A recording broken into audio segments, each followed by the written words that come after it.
Voilà, on en est resté la fois dernière sur le lavement des pieds, qui est donc une manière théologique pour saint Jean de parler de la Sainte Seine. Et on va s'apercevoir dans l'évangile de saint Jean qu'il n'est pas très féru de détails géographiques pour situer ce repas, cet ultime repas. Et du coup, on va commencer, mais on va vite revenir, on va commencer par saint Luc, qui lui donne beaucoup plus de détails sur ce qu'on appelle, sur ce que je pourrais appeler ce sacrement testament du dernier repas. Et donc je vais vous lire Luc 22, 1, 13. Et je vais revenir ensuite à saint Jean, promis.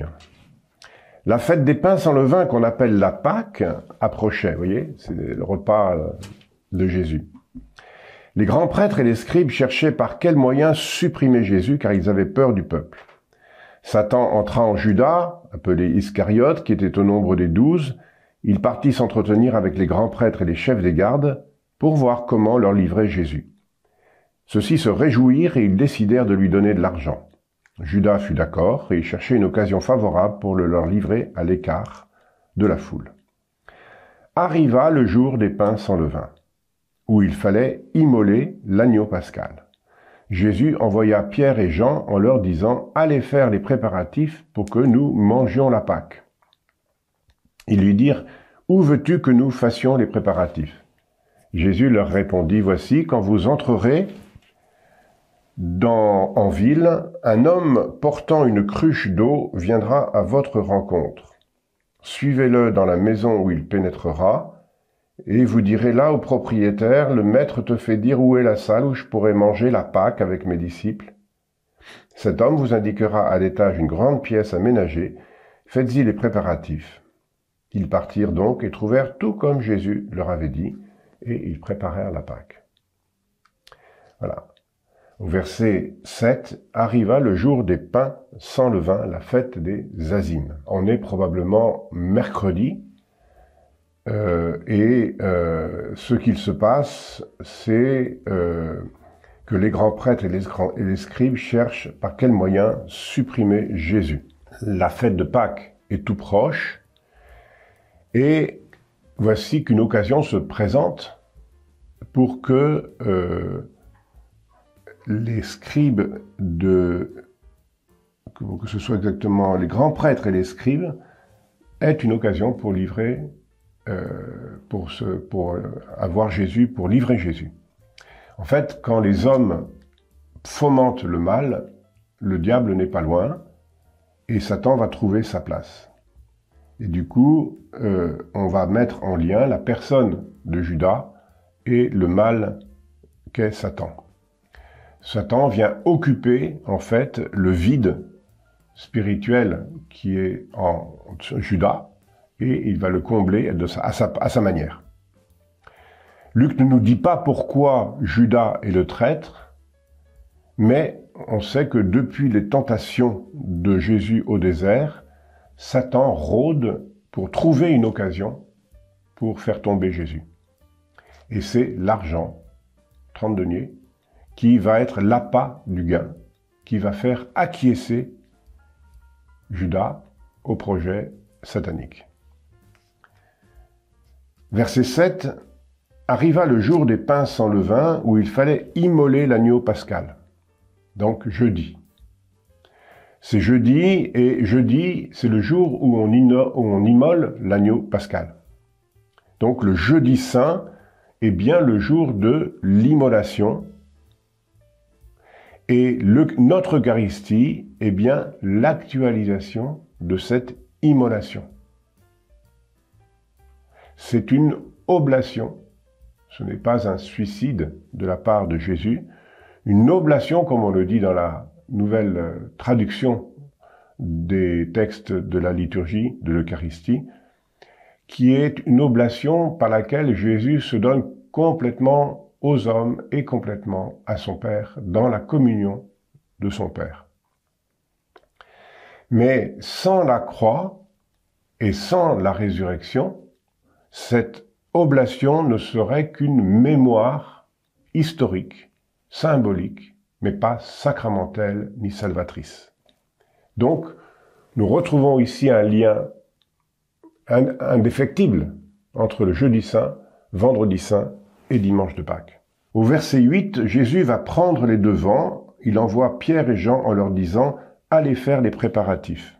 Aller faire les préparatifs, ça veut dire qu'il sait très bien ce qui va se passer, Jésus, et il maîtrise les événements. Ce Pierre et ce Jean, c'est Jean probablement le frère de Jacques, qui est donc un apôtre, mais qui n'est pas le disciple, dans mon hypothèse, qui n'est pas le disciple que Jésus aimait, mais qui fait partie du corps des 12. Et le disciple que Jésus aimait, qui n'est pas l'apôtre que Jésus aimait, est un autre, Jean. Donc Jésus prend les devants, il montre qu'il maîtrise ces événements, qu'il en est le maître, et il en est tellement le maître qu'il peut donc être le serviteur totalement libre, 100% libre. Et il a tout préparé. Vous voyez, il y a le niveau où les hommes vont se livrer Jésus, et il y a le niveau souterrain où Jésus sait ce qu'il fait et se livre lui-même. Il y a le niveau des hommes et il y a le niveau de Dieu. Jésus a tout préparé. D'abord, il a mis en place un homme à la cruche d'eau. Ce sont les femmes qui portent les cruches d'eau, pas les hommes, donc c'est un geste convenu. C'est probablement un serviteur de la maison où il va célébrer la Pâque. Donc un serviteur, peut-être de la famille de Jean, l'évangéliste, le disciple que Jésus aimait. Et donc, le symbole de l'eau évidemment, peut jouer là-dessus. Pas au niveau premier, mais au niveau symbolique. L'eau baptismale. L'eau baptismale nous amène à l'Eucharistie. On n'est pas baptisé pour être baptisé, on est baptisé pour pouvoir recevoir le corps du salut. Le sens de l'Eucharistie est bien dans le baptême.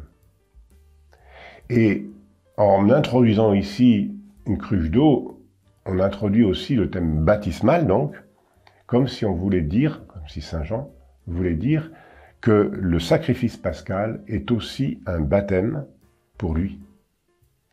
Et aussi un baptême pour tous ceux qui vont le suivre.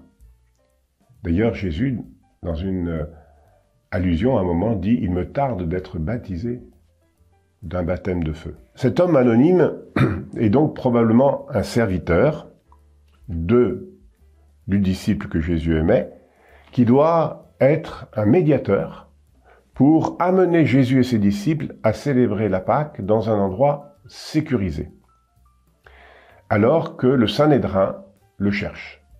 Jérusalem n'est pas si grand que ça. Comment vivre le temps de Pâques, nécessaire pour la vie du Juif, et encore plus pour la vie de Jésus, alors que toutes les polices de Jérusalem sont sur les dents. Et Jésus dit cela au verset 11, « Où est, vous direz au propriétaire de la maison, le maître te fait dire où est la salle où je pourrais manger la Pâque avec mes disciples. » Manger la Pâque, c'est un raccourci de manger l'agneau pascal. Or, jamais, dans aucun des récits de la Sainte Seine, l'agneau pascal n'est nommé. Tout simplement parce que cet agneau pascal, c'est l'agneau de Dieu. Celui que Jean-Baptiste a annoncé, la personne même de Jésus. L'anonymat de ce serviteur et de ce propriétaire de la maison a peut-être un autre sens, c'est que chacun de nous est appelé à devenir une demeure eucharistique, à devenir le lieu où le Christ se donne, où l'Église se crée, se vit, s'incarne. Jésus s'invite chez nous, comme il s'est invité chez cet anonyme. Il faut donc imaginer que cet anonyme a rencontré Jésus et que Jésus, en le rencontrant et en le regardant et en le voyant, a eu totalement confiance en lui jusqu'à lui demander « Est-ce que je pourrais pas célébrer la Pâque chez toi ?» Donc Jésus a rencontré cet homme, a mis toute sa confiance en lui, et peut-être que ce disciple, ou cet anonyme, si c'est Saint Jean lui-même, peut-être lui a-t-il expliqué sa conversion, le chemin qu'il a fait, peut-être à la résurrection de Lazare, comme on l'a vu, où il a été totalement retourné, et Jésus a pensé à ce moment-là qu'il pouvait aller chez lui célébrer la Sainte Seine. Cet anonyme me fait penser à un autre homme dans la parole de Dieu, qui lui est rapidement devenu non anonyme, c'est Saint Paul. Saint Paul, il ne connaissait pas Jésus, ou ce qu'il connaissait de Jésus faisait qu'il le persécutait. Saint Jean, l'évangéliste, ne connaissait pas Jésus, il ne le persécutait pas, mais il l'espionnait. Jean et Paul. Paul, lui, va sortir rapidement de l'anonymat, mais voilà que ces deux hommes, Jean et Paul, ce sont deux personnes que Jésus a choisies, que Dieu a choisies pour être les semences de la foi qui nous fait vivre actuellement. Voilà, Dieu a sorti de l'anonymat des personnes et leur a donné non seulement un sens, mais la direction de toute leur vie. C'est pour moi une façon de vous dire qu'il ne faut pas craindre l'avenir de l'Église. Il y a des saints, il y a des anonymes qui aujourd'hui sont choisis par Dieu pour construire l'Église d'aujourd'hui, pour construire l'Église de demain. L'Église n'est pas simplement ce qu'on en voit. Elle est le lieu où Dieu ne cesse de convertir des personnes. L'Église est le lieu où naît la sainteté et où naissent les saints. Mais l'Église ne peut pas se résumer à ce que nous envoyons dans le monde ou même dans les actualités. Dieu continue de choisir qui il veut, et je suis sûr qu'il est en train encore aujourd'hui de choisir les saints de demain, parce qu'il est avec nous.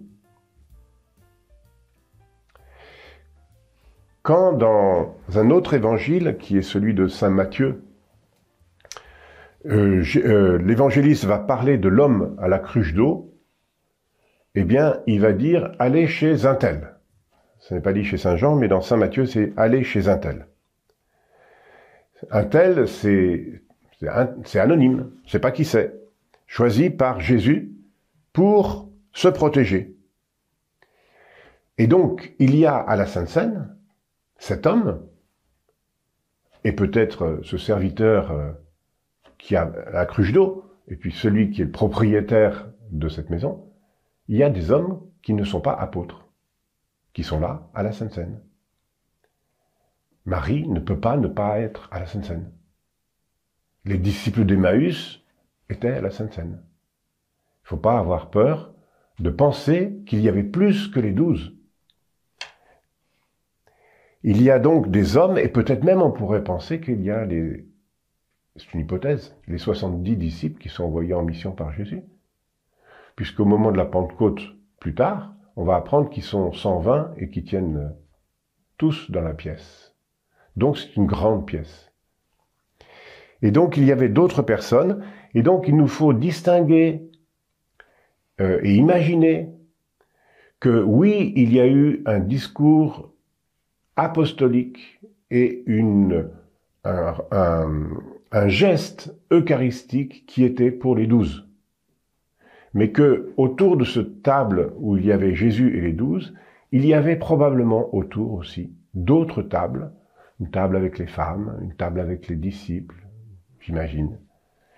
Et donc, bien distinguer ce que Jésus dit pour les apôtres, et qui est le récit eucharistique, vous ferez cela en mémoire de moi, et tous ceux qui ont assisté dans cette pièce, peut-être à d'autres tables, à la Pâque du Seigneur.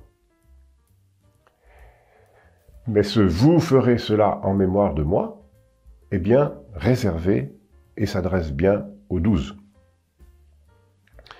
Donc je reviens maintenant dans l'évangile de Saint Jean, après cet excursus chez Saint Luc et chez Saint Matthieu, et je continue le récit du chapitre 13, le verset 21 à 30. Après avoir ainsi parlé, Jésus fut bouleversé en son esprit, « L'un de vous va me livrer. » Donc, on a lu cet épisode, et ça va être la désignation par Jésus, de manière voilée, que c'est celui à qui, le traître sera celui à qui il donnera la bouchée.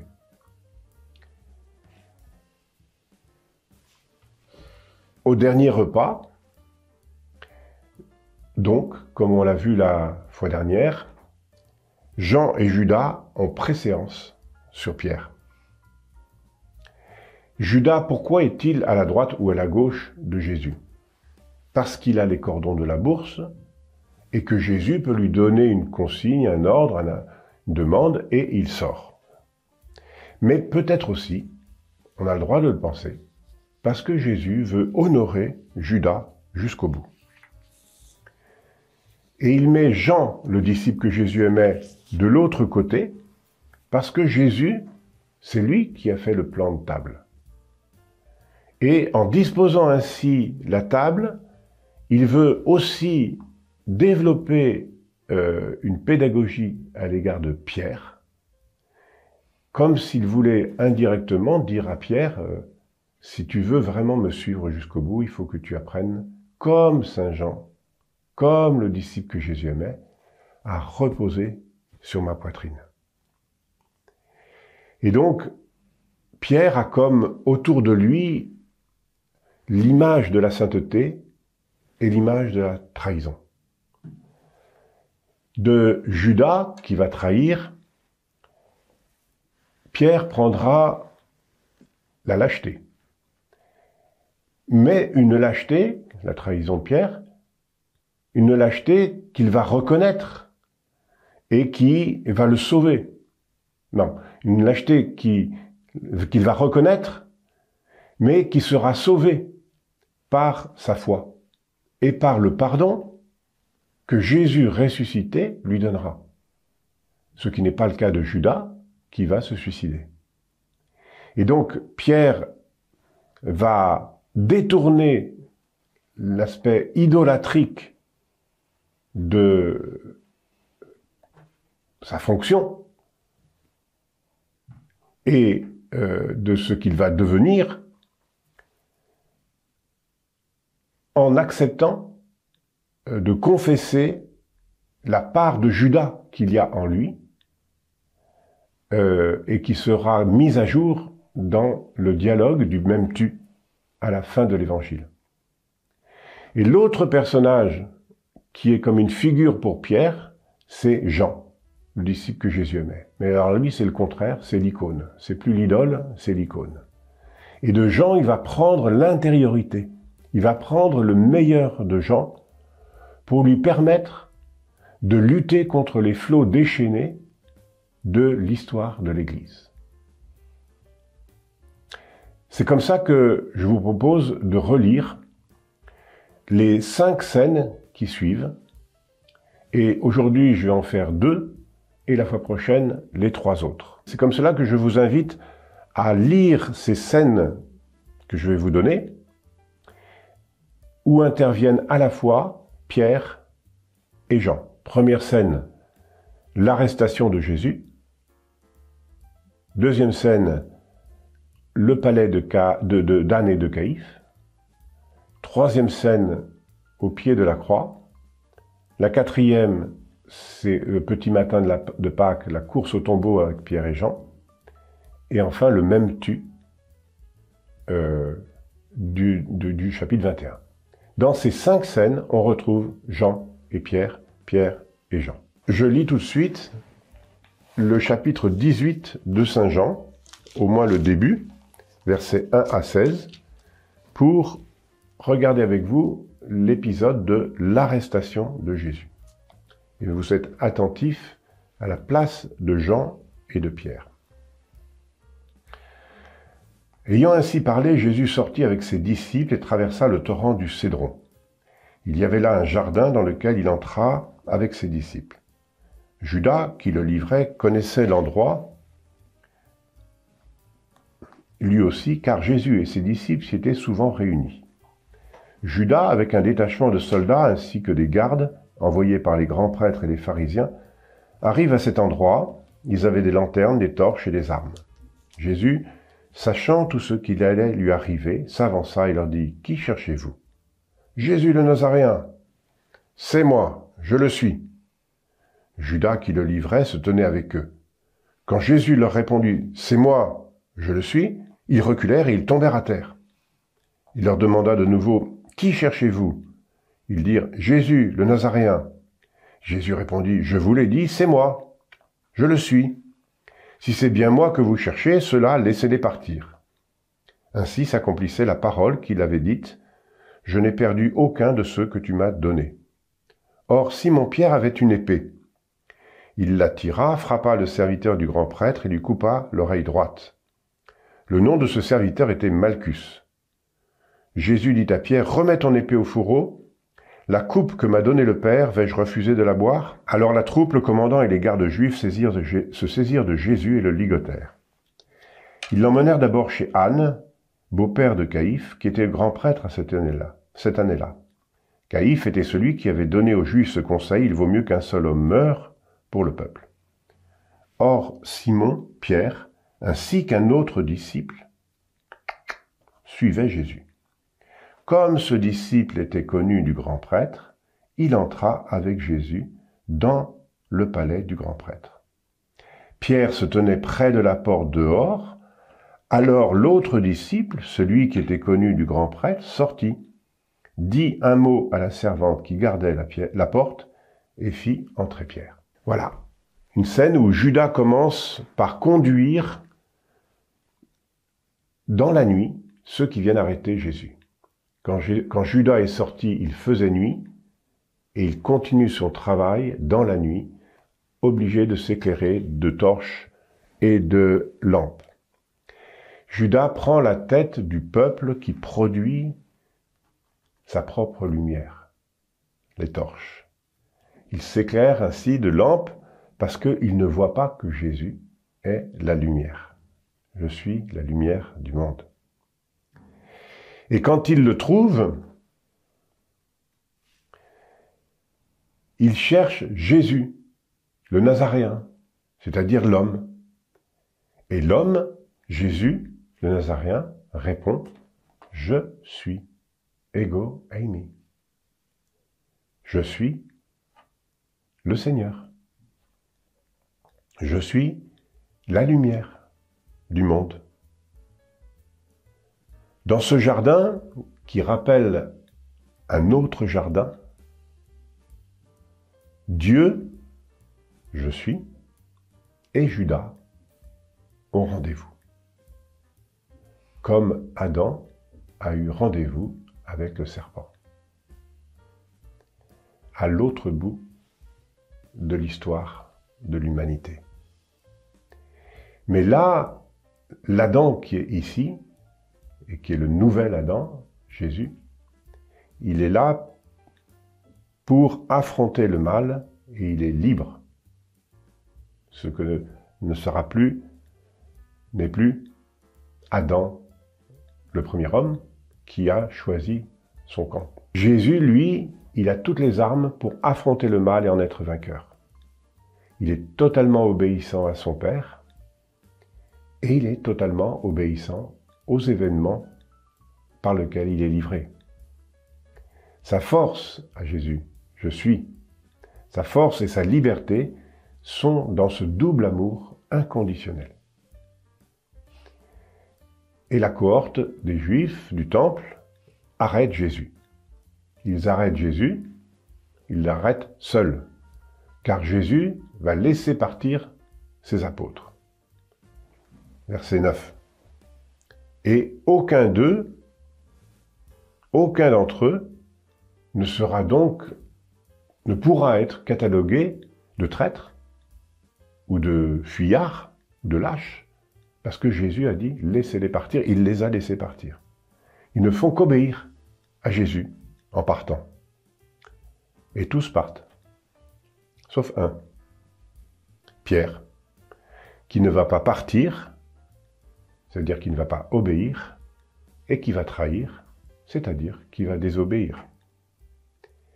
Et il faudra qu'un autre disciple le suive partout, dans ses errements et dans ses mensonges, pour l'empêcher d'épouser le même destin que Judas, c'est-à-dire se suicider de honte. Ce disciple reste lui-même anonyme, ce disciple qui va suivre Jésus, et ça commence par le verset 15. « Simon-Pierre ainsi qu'un autre disciple suivaient Jésus. Comme ce disciple était connu du grand prêtre,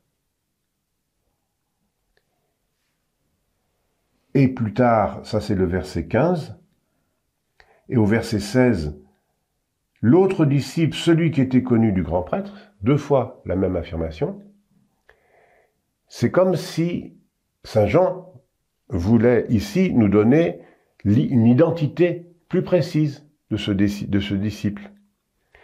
Ce disciple rentre avec Jésus, il est connu dans le palais du grand prêtre, il est connu par le grand prêtre et il fait rentrer Pierre. Vous voyez, c'est le début d'un binôme symbolique où, vous savez, au tombeau, petit matin de Pâques, il y en a aussi un qui entre, l'autre qui fait... On va voir ça dans les autres textes. Une symbolique des entrées et des sorties possibles de Pierre grâce à Jean. Deuxième scène, et je termine aujourd'hui par cette deuxième scène, on verra les autres la fois prochaine. Je relis donc les versets 13 à 17 de ce chapitre 18. La troupe et le commandement et les commandants font entrer Jésus chez Anne. Pierre se tenait près de la porte dehors, verset 16. Alors l'autre disciple, celui qui était connu du grand prêtre, sortit, dit un mot à la servante qui gardait la porte et fit entrer Pierre. Cette jeune servante dit alors à Pierre, « Mais n'es-tu pas, toi aussi, l'un des disciples de cet homme ?» Il répondit, « Non, je ne le suis pas. » Les serviteurs et les gardes se tenaient là, comme il faisait froid, ils avaient fait un feu de braise pour se réchauffer. Pierre était avec eux, en train de se chauffer. On a ici un autre détail, le deuxième dans le récit de l'arrestation de Jésus, qui nous montre que ce disciple qui peut aller et venir et faciliter même l'entrée de Pierre, connaît très bien le grand prêtre et connaît très bien les lieux.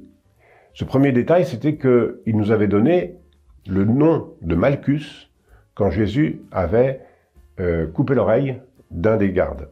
Donc c'est le seul Saint Jean qui nous donne ce nom comme s'il le connaissait, ce qui nous donne un indice supplémentaire pour découvrir qui est ce disciple que Jésus aimait. Ici, Jean fait entrer Pierre, qui de lui-même ne pouvait que rester à la porte. En fait, Pierre n'est pas que à la porte de la maison du grand prêtre, il est à la porte de lui-même. Il s'exclut par sa peur et par sa désobéissance. Jésus lui avait demandé de partir. Il s'exclut par sa peur du lieu où Jésus est jugé. Et il faudra qu'un autre qui n'a pas peur le fasse entrer. Et pourquoi cet autre pourra rentrer? Parce qu'en lui, il n'y a que de l'amour. Et l'amour chasse la peur. Donc Pierre vit comme à l'extérieur de lui-même. Pierre n'est pas bien dans sa peau de pierre aujourd'hui. Et donc on trouve un contraste qui est probablement écrit pour cela par l'évangéliste, un contraste de Pierre avec ces deux révélateurs que sont Jean et Judas. Quand Judas sort, il fait nuit, on l'a vu tout à l'heure à la Sainte Seine, quand Pierre sort, il fait froid. À Gethsémani, il y a des torches avec Judas pour reconnaître Jésus. Chez le grand prêtre, il y aura un petit brasero pour que Pierre ne soit pas reconnu. Et puis un autre parallèle, donc ça c'est le parallèle avec Judas, l'autre parallèle avec Jean, ou le disciple anonyme, disons, il entre chez le grand prêtre, il dit un mot, il sort et il fait rentrer Pierre. Et dans le chapitre 10 de Saint Jean, qui est le chapitre du bon pasteur, on a Jean qui est comme la figure de Jésus, bon pasteur, qui agit un peu comme le maître des lieux, comme le vrai bon grand prêtre, qui fait entrer et sortir ses brebis. Pierre, lui, rentrera, mais n'ira à l'intérieur du palais du grand prêtre, n'ira d'être disciple, comme s'il avait forcé le passage. L'enjeu qui est derrière, c'est est-ce que Pierre peut livrer sa vie ou non, comme bon pasteur. L'icône qu'est Jean est là, entre lui et Jésus, pour lui montrer le chemin. Lui montrer le chemin, lui ouvrir la porte du palais du grand prêtre et le faire entrer. Jean se met au service de Pierre.